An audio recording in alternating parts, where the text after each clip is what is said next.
दोस्तों, अक्सर आपने लोगों को यह कहता सुना होगा कि गंगा में नहाने से हमारे सारे पाप धुल जाते हैं। लेकिन क्या कभी आपने यह सोचा है कि जो पाप हम गंगा में नहाने से धोकर चले आते हैं, तो वह पाप गंगा में धुलकर कहाँ जाती है? मतलब गंगा उन सारे पापों का क्या करती है? तो इस कहानी में हम आपको यह बताने वाले हैं कि वह सारे पाप जो हम गंगा के पानी में धोकर चले आते हैं, वह पाप कहाँ तक जाती है। तो अगर आप हमारे चैनल पे नए हैं तो प्लीज़ इस वीडियो को लाइक करें और हमारे चैनल को सब्सक्राइब करें, क्योंकि हम आपके लिए हर रोज ऐसी ही वीडियो लाया करते हैं। तो चलिए शुरू करते हैं। एक बार की बात है, एक ऋषि ने सोचा कि जब लोग गंगा में पाप धोने जाते हैं तो इसका मतलब हुआ कि सारे पाप गंगा में समा जाते हैं और गंगा भी पापी हो जाती है। और फिर उन्होंने यह सब जानने के लिए तपस्या करने की सोची कि पाप आखिर कहाँ तक जाता है। तपस्या करने के फलस्वरूप देवता प्रकट हुए। ऋषि ने पूछा देवता से कि भगवान, जो पाप गंगा में धोया जाता है वह पाप कहाँ तक जाता है?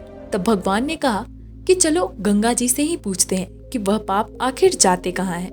दोनों लोग गंगा जी के पास गए और कहा कि हे गंगे, सब लोग तुम्हारे यहाँ पाप धोते हैं, तो इसका मतलब तुम भी पापी हो गई। तब गंगा ने कहा कि भला मैं क्यों पापी हुई? मैं तो सारे पापों को ले जाकर समुद्र को अर्पित कर देती हूँ। अब वे लोग समुद्र के पास जाते हैं और पूछते हैं कि हे समुद्र, गंगा जो आपको पाप अर्पित कर देती है, तो इसका मतलब सारे पाप आप में समा जाते हैं, तो इसका मतलब आप भी पापी हुए। तब समुद्र ने कहा कि मैं क्यों पापी हुआ? मैं तो सारे पापों को भाप बनाकर बादलों में उड़ा देता हूँ। अब वे लोग बादल के पास जाते हैं और पूछते हैं कि हे बादल, समुद्र जो पापों को भाप बनाकर बादल बना देता है, तो वह आप में समा जाते हैं, तो इसका मतलब आप पापी हुए। तब बादल ने कहा कि भला मैं क्यों पापी हुआ?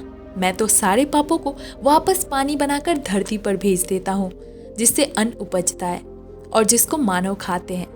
उस अन्न में जो अन्न जिस मानसिक स्थिति से उगाया जाता है और जिस प्रवृत्ति से प्राप्त किया जाता है, जिस मानसिक अवस्था में लोग उसे खाते हैं, उसी अनुसार उनकी मानसिकता बन जाती है। इसलिए कहते हैं कि जैसा खाए अन्न वैसा बनता मन। अन्न को जिस वृत्ति या फिर कमाई से प्राप्त किया जाता है और जिस मानसिक अवस्था में खाया जाता है, वैसे ही विचार मानव के बन जाते हैं।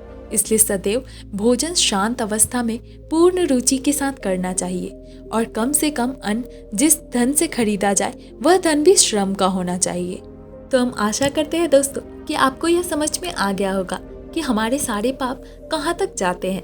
अगर आपको यह कहानी पसंद आई हो तो प्लीज़ इस वीडियो को लाइक करें और हमारे चैनल को सब्सक्राइब करें। धन्यवाद।